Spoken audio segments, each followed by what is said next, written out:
最近我们做了一些小改造，规划出了一个小小的原木风洗衣区，将洗、烘、烫都归到这个区域里，一站式解决了家务问题。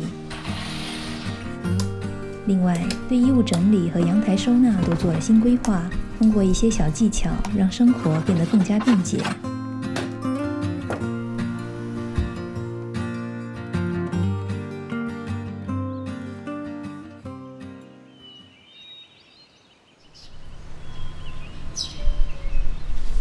秋天的早晨很舒服，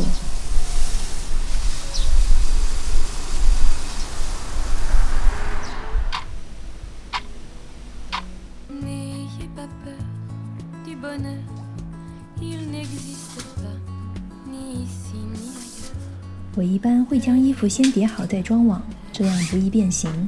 用这种大型的洗衣网，同时可兼脏衣篮使用。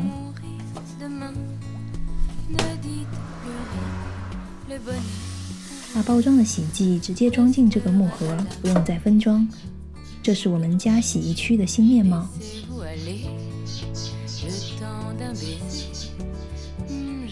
后面是浴室，浴室里有台换气干燥两用机，放根晾衣架后就能做晾衣房使用了。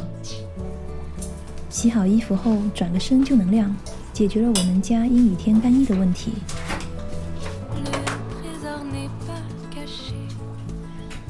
当然，我更喜欢阳光。我们家用统一的衣架，衣服都尽量挂着，收好的衣服直接挂回衣柜，减少叠衣服的时间。用好的衣架和工具都放回收纳箱，不用的时候盖起来，预防灰尘。洗好的衣服直接用洗衣网提上来，夹子用这种挂篮挂在杆子上，用的时候才拿出来，预防灰尘。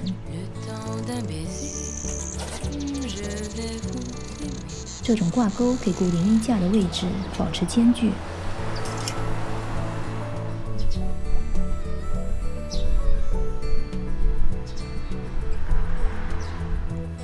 我之前一直想将烫衣工具移到洗衣机附近，现在实现了。新改善的洗衣区兼备了烫衣的功能。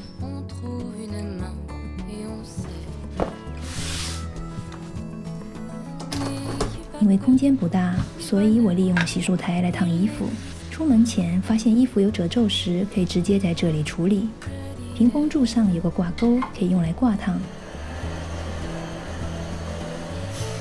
这次改造中有个遗憾，就是没位置放下这台衣物护理机，一般用它烫大衣和西装。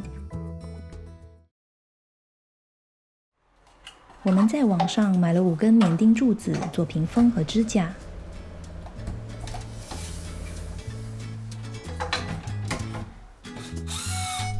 装了可调节高度的架子，屏风柱固定收纳支架，同时也划分出了洗衣区，留了一定间隔，遮乱但不遮光。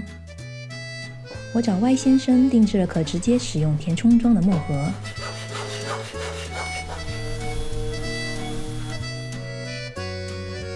直接将大包装洗剂放入木盒里就可以使用了，更换也很方便。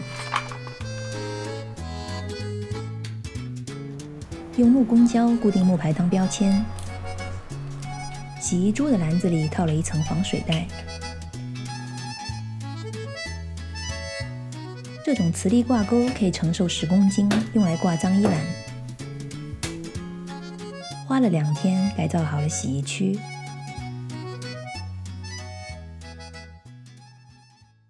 还有个遗憾，原本想在洗漱台下装自动上下水的扫地机，但是空间不够，于是我选了手动换水的扫地机，放在厨房。选这个位置是因为直线距离最短，方便换水。它热洗热烘，能一直保持着干燥卫生的状态。每次扫地，我会将桌椅的距离拉宽，减少清洁死角。它一边扫一边拖，自如地穿梭在家具之间。一墩墩站到的时候，它就围着描边。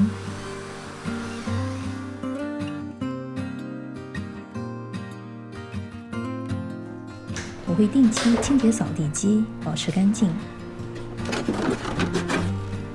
用心生活，让家变得越来越好。